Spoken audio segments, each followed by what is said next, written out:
আপনারা এদিকে জলের ব্যবস্থা কিরকম? জলের ব্যবস্থা কীরকম হইব কয়েকদিন পরে হইলে বেটি ওই খামার থাকি যাবা খাইয়া বেটা মরিয়া যে বেটি মরবো বেটা রান্দা হইব আর কি করব। এদিকে সাপ্লাইও হয় না, কিছু হয় না, কারেন্টও নাই, সাপ্লাইও নাই, এটা ব্রিজও নাই।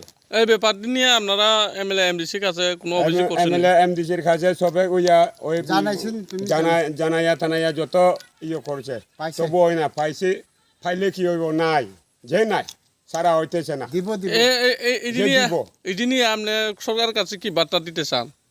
আর কি করব, সাপ্লাই তাড়াতাড়ি দিওক, ব্রিজ দিওক। আপনার পোলাবানের লাগিও কষ্ট ব্রিজের এখন কয়বার হইছে অবরোধ? এই এলাকার এমডিসির নাম কিটা? ইসমাইল জয়। উনি কোনো ইলেকশন শেষ হওয়ার পরে আইয়া দেখছেন এখানে? ইলেকশনের পরে কেউ আইছে না, এমএলএও আইছে না, কেউ আইছে না। কয়বার হইছে আন্দোলন? তুমি কোন আন্দোলন কয়বার করছেন এই রাস্তা বা জলের লিগে? আমরা বিরোধী দলে থাকবার সময়ও 3-4 বার করিয়া এই দিব সই দিব নাই, সই দিব নাই। ওদার আইছে কইয়া ওদার আইছে কইয়া রাস্তা পর্যন্ত কিনলাম টাকা তুলিয়া ঘরে টাকা তুলিয়া রাস্তা ওই পারেও কিনলাম এই পারে কিনলাম, ব্রিজ নাই, সাপ্লাই নাই। যে আপনারা রাস্তা দিব জল দিব এই কথা কে কে কয়ে গেছে আপনারা? আবার তো উপর মহলের থাকিও আইছে, এসডিএম আইছে, ভিডিও কইল, ডিএম পর্যন্ত আইয়া ইয়ে করিয়া গেল, চেক করিয়া গেল।